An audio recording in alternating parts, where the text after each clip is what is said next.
Okay. My name is Lisa Marie. I'm with author today is Miss Marlene Jenkins. Her book is titled Life 101, Money Management and Adulting Made Simple. Good evening, Miss Marlene. How are you? I'm good. I wanted to invite you to our book club because I saw your post on social media, and I know you had a book out before, but we just never connected. And I just wanted to bring you on board to tell us a little bit about your book and yourself. Well, I am a retired teacher, taught for 34 years in Philadelphia School District. I'm a choir director and a musician, and of course, an author. And it's been my pleasure to write books. This is my third book. I enjoy tennis, I enjoy reading, and I enjoy cooking.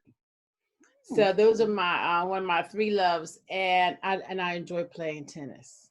That's my favorite sport, playing tennis. And I have two children, two adult children, Joy and a daughter and a son, Mark. Yes. Yes. So, what inspired you to write this book, Life 101? As a middle school teacher in a specialized school in Philadelphia, I was allowed to teach anything I wanted upon approval of the principal. And I teach computers and music. So I said, how can I use the computer as a tool to engage my students in learning how to use a computer and give them tools for life? Because it's all about life. Right. You know, I can give them projects about give me the different planets, give me a project about the different American history historians, but I wanted something that these kids could use forever. Right. And that's when I decided to put it together, a program called Life 101.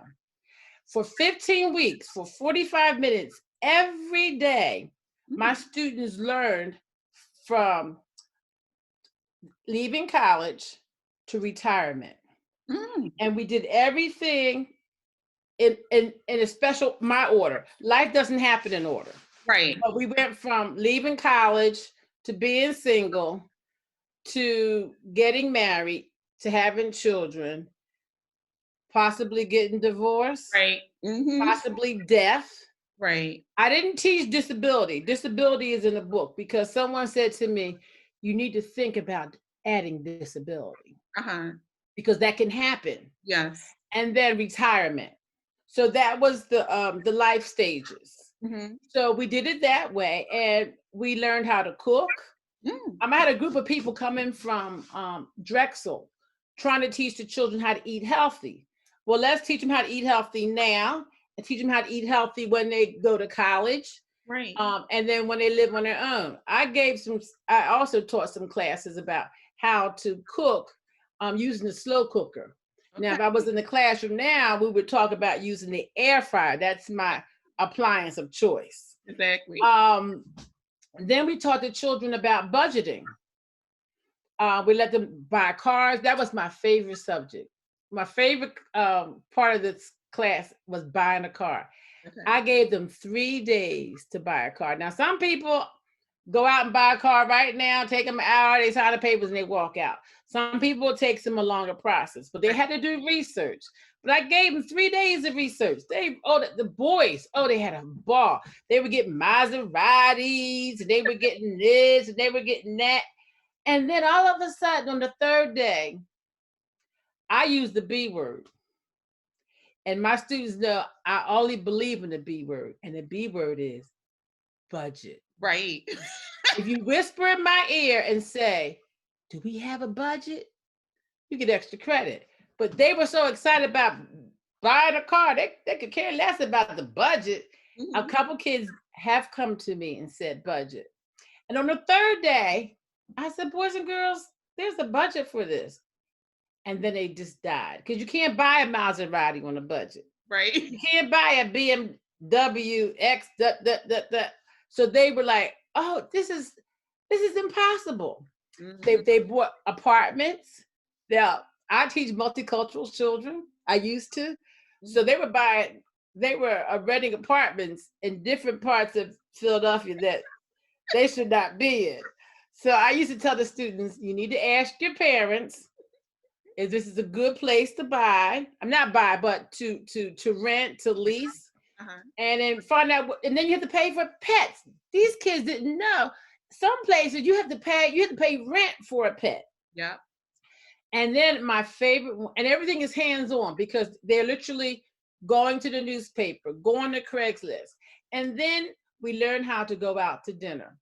The Mm. average kid goes out to dinner. They take a menu, order whatever's on the menu. Oh, not in my class. You have a $12, $10 for your entree, $1 for tax, and $1 for tip. Mm-hmm. And then I broke them up into families. A grandma and 2 children, because everybody doesn't have a mother and a Right. father. Sure. We did some single parents with children, and then we did a mother and father and 2 children. So it was always at least 4 or 5 people in the family. Okay. So, and then the restaurant, Applebee's, thank you, Applebee's. Applebee's knew I was coming. We would walk from the school to the restaurant, and we placed the students and the families in different parts of the restaurant. And that's where we had our lunch. The kids brought their money. You couldn't bring extra money. It's $12 a student. Okay. So it was, they had hands-on knowledge. That's nice. And they did, and that's where this came from. Mm-hmm. So the word adulting it was out 10 years ago, but it wasn't well known. Mm-hmm. These kids are now in their 20s and 30s, maybe some in 40s, but definitely 20s and 30s. And they're using some of them are using the strategies that they were taught about adulting. That's awesome. Because so many children are not exposed to that. You may not have a parent who's savvy or a grandparent who's savvy enough to teach that because they don't even know. They don't. That's really good. In fact, I hate to say this, but one student told me, Mrs. Cooper, my mother cusses every month when it comes time to pay the bill. She sits at the table, just cusses, and she cusses and cusses. And that's her experience. Mm-hmm. So using strategies that you can't have an apartment that costs $1,500 and you only make $1,700 a month is not going to work. Mm-hmm. So talking about percentages and what you and when to pay your bill and paying bills on time. And my students also had to pay a water bill. I made up a water bill. Mm-hmm. They had to put it in the envelope, put a stamp, they had to address it, put a stamp on it, put it in the United States Postal Service, and it had to get back to school on time. Mm. If it wasn't on time, you fail. You failed that part of the assignment. Okay. On one student, I didn't get hers. One particular student didn't come. And then several weeks later, the post office sent her bill in an envelope. Evidently, it got torn and mutilated in the machines downtown. Okay. So, look, I had to give her credit. That was a postal. But in the real world, if it's late, you got to pay a late fee. Right. Yeah. That's true. That's awesome. That's awesome. So your book, are you self-published or did you go through a publishing house for your book? I have my own publishing company called Songs of Judah Publishing. Okay. And I publish my books.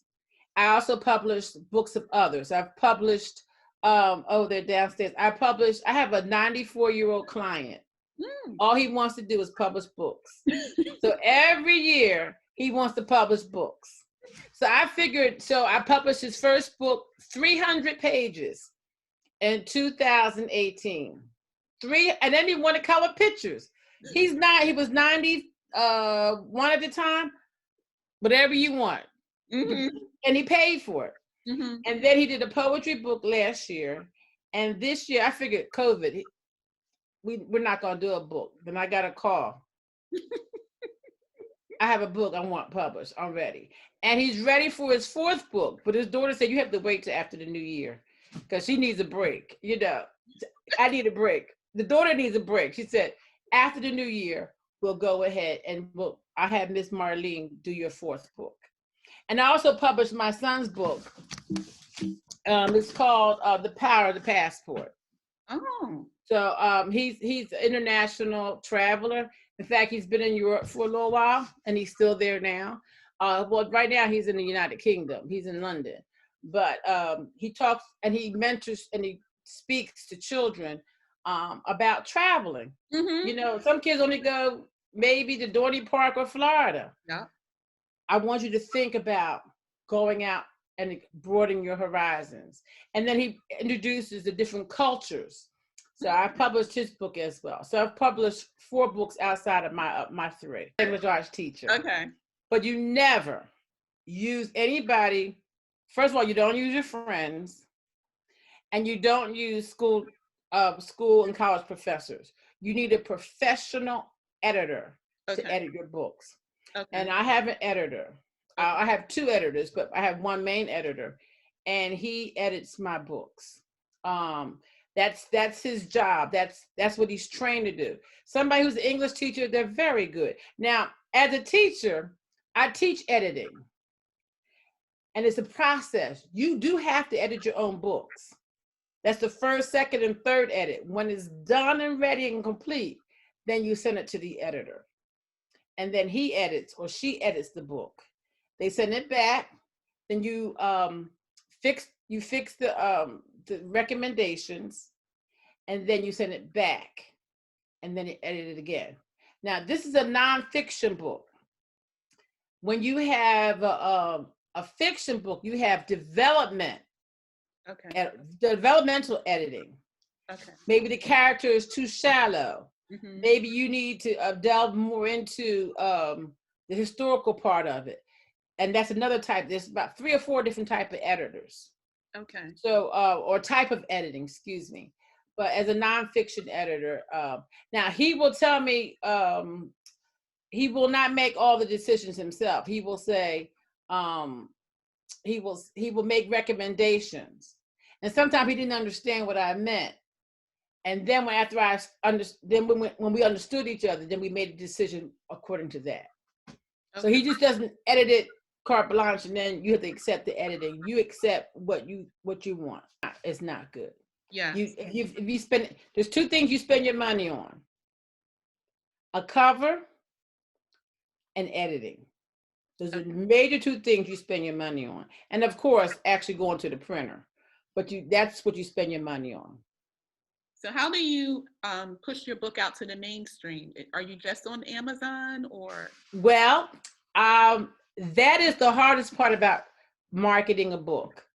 If I use Amazon, I use my website, MarleneJenkinsCooper.com. I use Instagram, Facebook, and a little Twitter. I've been in this for at least almost 10 years now. Okay. And when I first started, it wasn't real.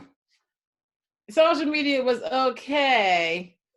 But now, if you're author, you're not on social media, it's not going to happen. Right. And you can't wish it away. Right. It's not going to happen. Right. My newest thing, I'm going to have a podcast starting in January called Adulting with Aunt Marlene. That's good. Good title. So it'll be a weekly podcast, and that's another way of marketing. Okay, that sounds good. So we'll delve into different subjects in the book, and then we'll discuss it. And I probably will have one of my nieces with me, conversing over the different subject matters. Now, give us your Facebook page name and your Instagram page name. Is it the same, your name? Okay. My Facebook is facebook.com/Sister SIS Marlene, Sister Marlene, SIS MARLENE. I have an author page as well, author Marlene Jenkins Cooper. On Instagram, Philly Mac Girl. Okay. I'm into Macintosh because I'm a Macintosh. I teach Apple computers for the last 24 years. Awesome. So I'm Philly, so Philly Mac Girl. Okay. And Twitter, I don't do too much Twitter. I'm going to get into Twitter, but we were not there yet. Okay. Yeah, I think it's awesome that you wrote a book about life skills because children and adults need that. Because I know when I purchased my first car, they got over on me real bad. And if Yes, I had known, what I know today, I wouldn't have made that choice. yes. I put a lot of strategies. I mean, I can't put everything in the book. The book Right, is 249 pages, right. but I gave them practical things to look for when they go in. And their job is to make money Mm-hmm. and to take your money Right, legally. right. So, yes, you need and I'm all about research. Mm-hmm. Everything you do is researched. Mm-hmm. From looking for a husband, looking for a dog, looking for not that order, looking for an apartment, looking for a house, everything has to be researched. And because we have the internet, you can Right at your Google fingers. everything. Right at your fingers. I Mm-hmm. had my laptop right there at the when I bought my car, I had my laptop right there because you need to when Mm-hmm. he starts talking different things, check. That's true. So, That is yeah. so true. But I want to thank you, Miss Marlene, for accepting my invite. And I really love the idea of for the book that you have. And I hope that you sell many copies. It's my pleasure. It's my pleasure to do this interview with you and spend this time with you. And life 101, life happens every day.